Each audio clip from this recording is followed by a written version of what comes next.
नमस्कार, मैं हूँ रचना सिंह और आप देख रहे हैं कार्यक्रम एक भारत श्रेष्ठ भारत। दर्शकों, इस समय आप किसी भी गली मोहल्ले नुक्कड़ से अगर गुजरते होंगे तो एक खुशबू आपको ज़रूर मिलती होगी। वो खुशबू होगी भीनी भीनी सी और उसकी महक से आपका रोम रोम जो है वो खुश हो जाता होगा। वो इस वजह से क्योंकि वो खुशबू होती होगी गुड़ की। ये गुड़ जब पिघलता है, जब उसकी चाशनी बनती है तो उसकी जो खुशबू है वो आपको इतना मंत्रमुग्ध कर देती है और वो आपके अंदर इतनी रच बस जाती है कि मन करता है कि बस अब वहीं ठहर जाएं, वहीं रुक जाएं और उस गुड़ की भीनी भीनी सी खुशबू का आनंद लें। ये चर्चा मैं इस वजह से कर रही हूँ क्योंकि बात आज हम करने वाले हैं बिहार के रहन सहन और खान पान की। जी हाँ, एक भारत श्रेष्ठ भारत कार्यक्रम के अंतर्गत आज हम इसी विषय पर बात करने वाले हैं और आपको ये भी बताना चाहती हूँ कि इस योजना के तहत, चूँकि ये एक महत्वाकांक्षी योजना है सरकार की, और इस योजना के तहत 2 राज्यों को एक साथ युग्मित किया गया है, यानी जोड़ा गया है। 2 राज्यों की जोड़ी बनाई गई है जिसमें बिहार के साथ रखा गया है मिजोरम और त्रिपुरा को। इनकी जोड़ी बनाई गई है। अब हम बात करेंगे कि कैसे विविधता आ रही है, कैसे इस योजना के माध्यम से 2 राज्य एक दूसरे के कला, संस्कृति, साहित्य, खान पान, वेशभूषा, इन सारी ही चीज़ों को समझ रहे हैं और जान रहे हैं और इसी से तो हमारा अखंड भारत बनेगा। तो इसी विषय पर आज हम चर्चा करेंगे और चर्चा करने के लिए हमारे साथ बेहद ही ख़ास मेहमान हैं। तो आइए उनका परिचय आपसे करा दें। हमारे साथ आज स्टूडियोज़ में हैं मोहम्मद मोइजुद्दीन साहब। सर, आपका बहुत बहुत स्वागत है हमारे कार्यक्रम में। सर के बारे में मैं आपको बताना चाहती हूं कि सर विशेष कार्य पदाधिकारी हैं बिहार राज्य आपदा प्रबंधन प्राधिकरण बिहार सरकार में। सर, एक बार फिर से आपका बहुत बहुत स्वागत है। नमस्कार रचना जी, और दूरदर्शन के सभी दर्शकों को मेरा सादर नमस्कार जी। सर, कार्यक्रम में हम आगे बढ़ेंगे, विषय पर आएंगे, लेकिन सबसे पहले हम इस योजना के विषय में आपसे थोड़ा सा समझना चाहते हैं। क्या है एक भारत श्रेष्ठ भारत योजना? रचना जी, देखिए, एक भारत श्रेष्ठ भारत हमारे आदरणीय प्रधानमंत्री जी ने ये 2015 में सरदार वल्लभ भाई पटेल के जयंती जो नेशनल इंटीग्रेशन डे के रूप में मनाई जाती है, उसी अवसर पर उन्होंने उसकी घोषणा की थी और आज तक हम लोग एक भारत श्रेष्ठ भारत मनाते चले आ रहे हैं। इससे सरकार की महत्वाकांक्षी योजना का मुख्य उद्देश्य ये है कि भारत जो हमारा विविधता में एकता भारत में है, इसके विभिन्न राज्यों के जो आपसी अंडरस्टैंडिंग, आपसी समझ और एक दूसरे की वेशभूषा, खान पान, संस्कृति, इसका इंटरेक्शन होना, एक दूसरे को समझना, और इस तरह से ये हमारी जो यूनिटी इन डाइवर्सिटी है इसको बनाए रखना और राष्ट्रीय एकता को और सुदृढ़ करना। क्योंकि जब तक एक दूसरे को जानेंगे नहीं, हमारा देश और सबल होगा। एक दूसरे को जानने पर, समझने पे अंडरस्टैंडिंग डेवलप करेगा। ये बहुत ही महत्वाकांक्षी योजना है भारत सरकार की। सर, चूँकि ठंड का मौसम है और इस मौसम में जब धूप निकलती है तो पूरा परिवार एक साथ बाहर आकर बैठता है, साथ में खाता है और एंजॉय करता है उस समय को। हम रहन सहन की खास करके बात करें तो किस तरीके का रहन सहन आप देखते हैं बिहार में, किस तरीके का है? क्योंकि ये भी एक समझना आज के जनरेशन के लिए बहुत ज़रूरी हो गया है, क्योंकि हमारा रहन सहन ही है जो बहुत डीप रूटेड है हमारे अंदर। तो किस तरीके का रहन सहन आप देखते हैं या किस तरीके का रहन सहन है जो आप बिहार के बाहर जो अन्य राज्यों में जो लोग रह रहे हैं उन्हें आप बताना चाहते हैं? बिल्कुल, आप जानती हैं कि बिहार हमारा जो है वो अग्रणी है सभ्यता के क्षेत्र में, संस्कृति के क्षेत्र में। बिहार की संस्कृति पूरे भारतवर्ष की संस्कृति का प्रतीक है और हमारा जो रहन सहन है ये बिल्कुल प्रकृति के अनुरूप है।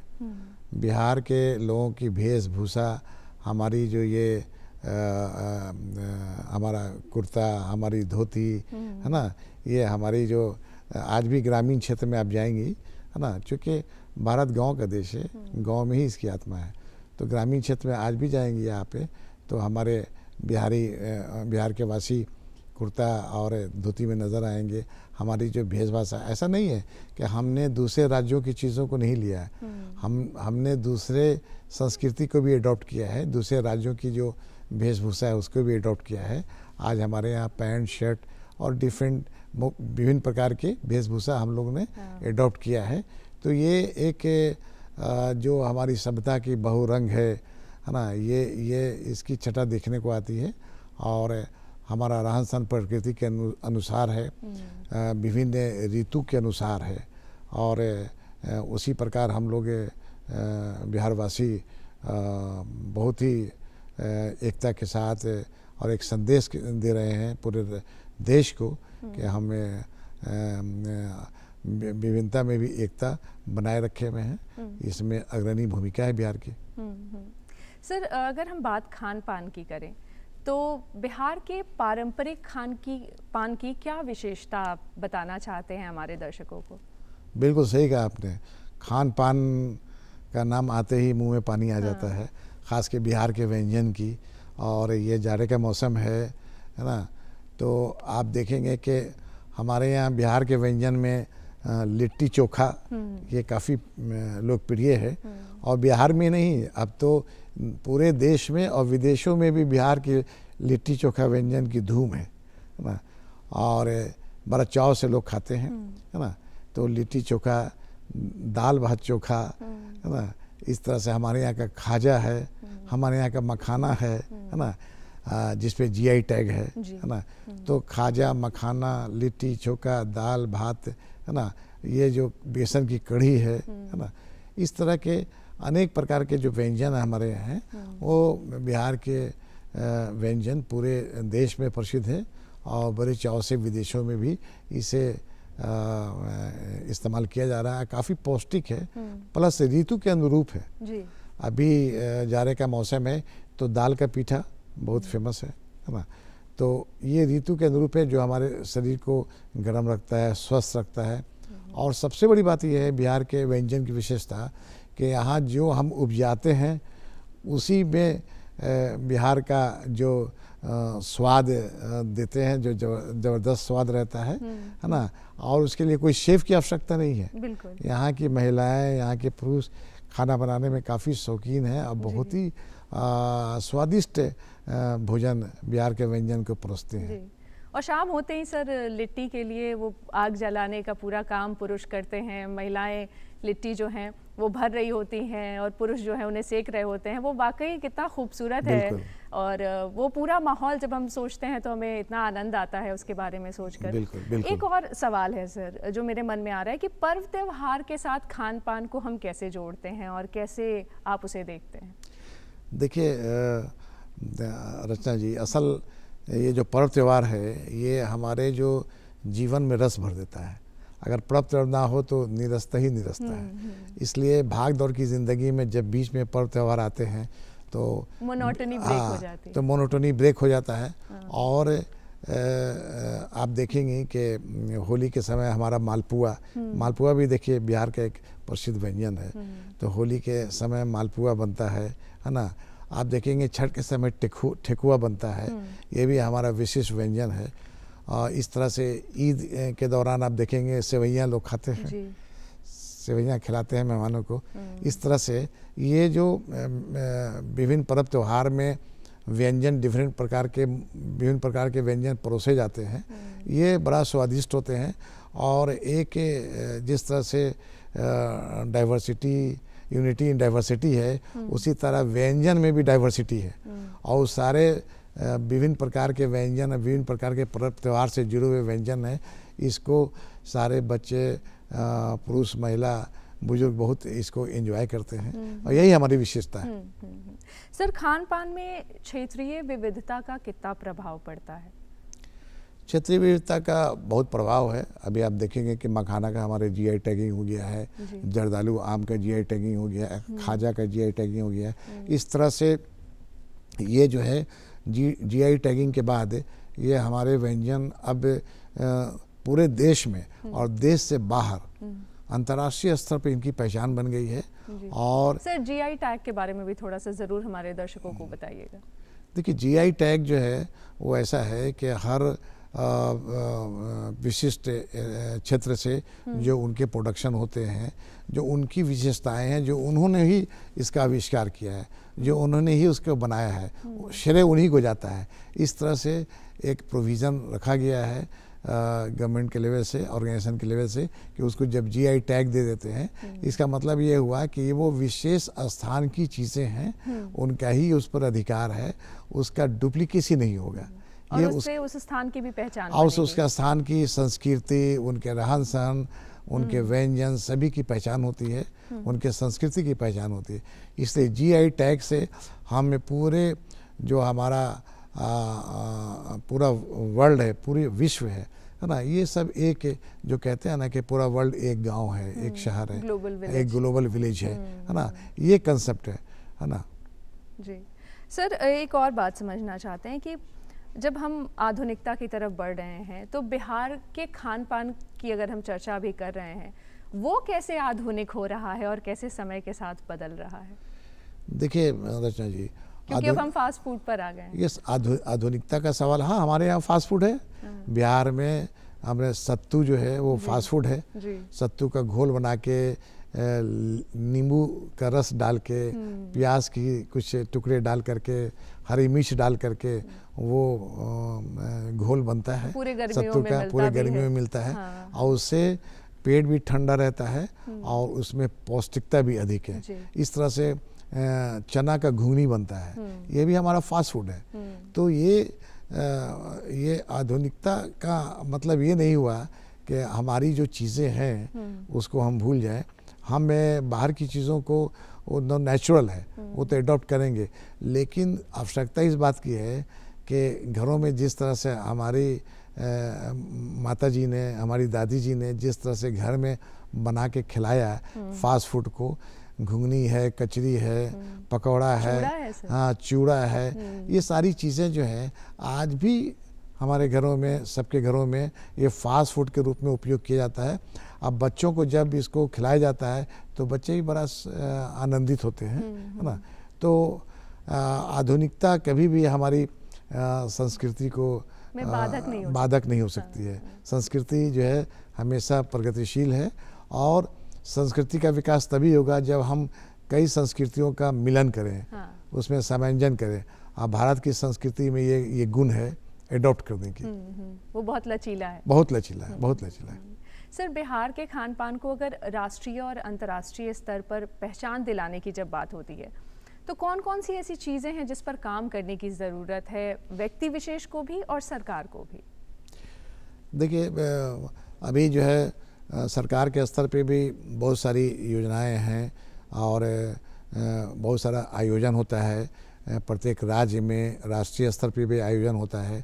उस आयोजन में फूड कोर्ट लगता है, विभिन्न प्रकार के व्यंजन परोसे जाते हैं। अब बिहार की बात कर लें तो पटना के गांधी मैदान में जितने भी आयोजन होते हैं, अभी आपने सरस मेला देखा होगा, अभी आपने पुस्तक मेला देखा होगा, अभी आने वाला बिहार दिवस होगा, आप देखेंगे बिहार के अनेक प्रकार के जितने व्यंजन हैं सबकी स्टॉल लगाए जाते हैं। और भारत सरकार के द्वारा भी राष्ट्रीय स्तर पे भी इस तरह का आयोजन किया जाता है और विभिन्न प्रदेशों के व्यंजन को परोसा जाता है। तो इस तरह से हम जो आयोजन करते हैं उस आयोजन में अपने व्यंजन को ज़्यादा से ज़्यादा हम डिस्प्ले करें, वहाँ पर लोगों को अवसर दें उस व्यंजन का स्वाद लेने के लिए। और सरकार के स्तर पे तो प्रयास हो ही रहा है ना। आम जनता के लेवल पे स्वयंसेवी संस्थाओं के द्वारा इसको प्रमोट करना चाहिए, है ना। उनको भी इसमें भाग लेना चाहिए। और अब तो प्रखंड और पंचायत स्तर पर भी बहुत सारे आयोजन हो रहे हैं, है ना। इसमें आवश्यकता है कि आम जनमानस को इसमें सहयोग करना चाहिए, स्वयंसेवी संस्थाओं को सहयोग करना चाहिए, और ये काम आहिस्ता आहिस्ता तेज़ी से इसमें गति आ रही है। तो इस तरह से हम अपने व्यंजन को व्यापक बना सकते हैं और इसका स्वाद, इसकी खुशबू औरों तक पहुंचा सकते हैं। और जो जैसा कि आपने शुरू में भी कहा सर कि ऋतु के अनुरूप हैं सारे व्यंजन भी हमारे यहाँ, तो उस ऋतु में कम से कम उस व्यंजन को बनाएं। जैसे आपने पिट्ठा का भी जिक्र किया था कि पूस जैसे ही शुरू होता है तो लोग कहते हैं कि पिट्ठा खाना है जी। तो वो सारी चीज़ें घर के भी स्तर से हमें करने की ज़रूरत है।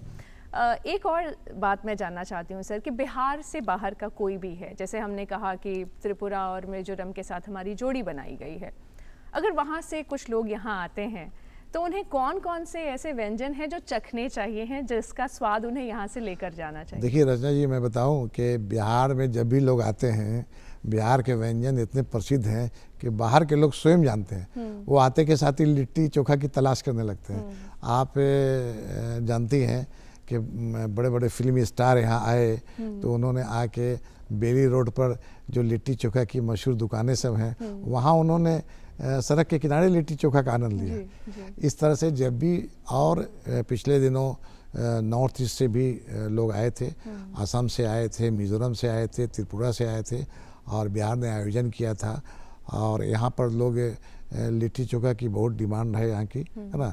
और यहाँ का जो शाही लीची है वो आपको, आप भी अवगत हैं कि शाही लीची हम लोग यहाँ से बिहार से भेजते हैं बाहर, और वहाँ दिल्ली में और दूसरे प्रदेशों में और विदेशों में शाही लीची जाती है।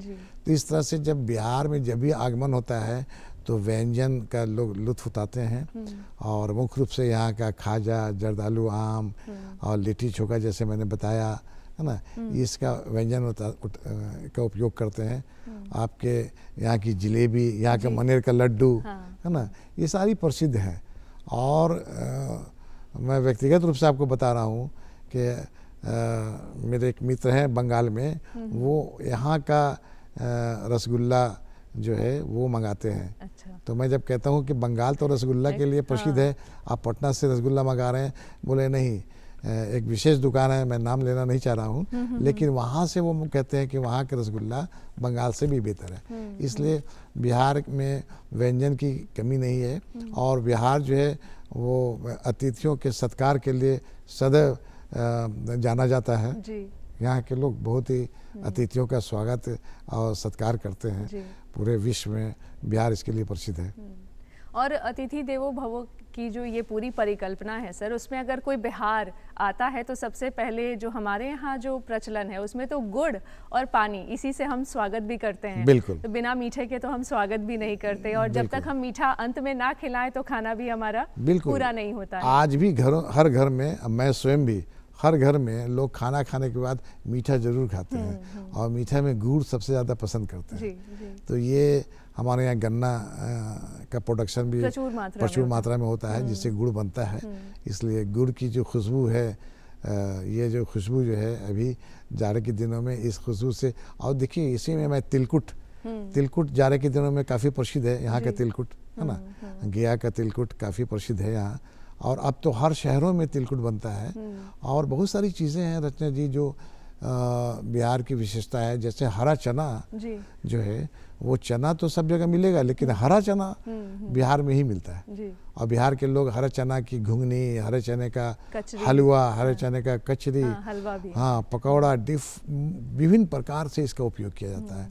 तो खान पान के दृष्टिकोण से और ऋतु के दृष्टिकोण से, ऋतु के अनुरूप जो व्यंजन बिहार में है प्रचुर मात्रा में है, प्रचुर संख्या में है। बस केवल हम वयस्कों की जिम्मेदारी है कि हम बच्चों को परोसें, बना के खिलाएं। और एक बार बच्चे जब उसका स्वाद ले लेते हैं ना, तो वो कुरकुरे, अब वो जो फास्ट फूड है बाजारू, उसको भूल जाते हैं। जी जी जी। और जो स्नैकिंग भी है सर, वो हमारे यहाँ ज़्यादा बेहतर है मुझे लगता है। जो हम जिस मखाना की बात कर रहे हैं, फॉक्सनट की बात कर रहे हैं, लोग अब चूँकि ये एक सुपर फूड की तरह आज के समय में देखा जा रहा है, लेकिन लोग खूब इसको खा रहे हैं स्नैक्स की तरह भी। एक और सवाल है सर कि खान पान को एक भारत श्रेष्ठ भारत से कैसे जोड़ करके देखें, क्या एक दृष्टिकोण इस तरफ बनता हुआ नजर आता है आपको? देखिए रचना जी, एक भारत श्रेष्ठ भारत का उद्देश्य यही है कि चूँकि हमारा देश काफ़ी महान है, विशाल है, और यहाँ विभिन्नता में एकता है। तो विभिन्नता में एकता हम ज़्यादा सुदृढ़ करेंगे जब एक दूसरे के करीब आएंगे, एक दूसरे की संस्कृति को जानेंगे, एक दूसरे के व्यंजन का लुत्फ उठाएंगे, है ना। तो इस तरह से जो व्यंजन जो है, आप जानते हैं कि मनुष्य का जो मूलभूत जो आवश्यकता है वो भोजन है सबसे पहले। तो व्यंजन ऐसा है जो हमको एक दूसरे के करीब लाएगा। तो आवश्यकता इस बात की है कि हम डिफरेंट एग्जीबिशन, फूड कोर्ट्स के माध्यम से हम बिहार के व्यंजन को परोसे दूसरे लोगों के लिए, है ना। और ये व्यंजन के ज़रिए हम जो है अपने रहन सहन को, अपने कल्चर को, अपनी संस्कृति को एक दूसरे को जानेंगे। और एक भारत श्रेष्ठ भारत का यही उद्देश्य है कि एकता को, अखंडता को सुदृढ़ करना और एक दूसरे को करीब से जानना, है ना, एक दूसरे की संस्कृति को, वेशभूषा को, भाषा को समझना, जानना, इससे हमारे देश की एकता ज़्यादा मजबूत होती है। सर, एक और आखिरी सवाल आपसे समझना चाहते हैं, ज़रा डिटेल में समझना चाहते हैं कि बिहार के खान पान के संरक्षण, उसके संवर्धन और साथ ही साथ रहन सहन को कैसे आप एक साथ जोड़ करके देखते हैं, और क्या कुछ टिप्पणी आप इस पर करना चाहते हैं, क्योंकि ये बहुत ज़रूरी है आज के बदलते समय में जब लोग एकल परिवार में रहना पसंद कर रहे हैं। ऐसे में रहन सहन को भी जिस तरीके से प्राथमिकता दी जानी चाहिए, और जो हमारा एक हाउस होल्ड का जो सिस्टम था उसको आप कैसे देखते हैं, और साथ ही साथ खान पान के विकास और उसके संवर्धन के लिए और क्या चीज़ें होनी चाहिए। देखिए रचना जी, बिहार में आज भी संयुक्त परिवार एग्जिस्ट करता है, और ठीक है, आवश्यकता के अनुसार एकल परिवार का विकास हुआ है। आवश्यकता के अनुसार हमारी विभिन्न प्रकार की आवश्यकताएं हैं जिसके तहत एकल परिवार का विकास हुआ है। लेकिन जो हमारा जो व्यंजन है, हाँ, ये हमारी जो गृहिणी हैं, महिला हैं, माता हैं, है ना, हमारी पत्नियां हैं, ये व्यंजन को जो बच्चों के में परोसना है ना, इसका विशेष ध्यान रखें। जहाँ तक संरक्षण का प्रश्न है तो सरकार के स्तर पे बहुत सारी योजनाएं हैं जो हमारी जो पैदावार है, जो हमारी फसलें हैं, उसके संरक्षण के लिए सरकार के द्वारा विभिन्न प्रकार की प्रोत्साहन से संबंधित योजनाएं हैं। उसका किसान ज़्यादा से ज़्यादा लाभ उठा रहे हैं, है ना, और इसकी आवश्यकता है कि ज़्यादा से ज़्यादा लोग और लाभ उठाएं। तो इस तरह से सरकारी स्तर पर भी संरक्षण है, भारत सरकार के द्वारा संरक्षण है।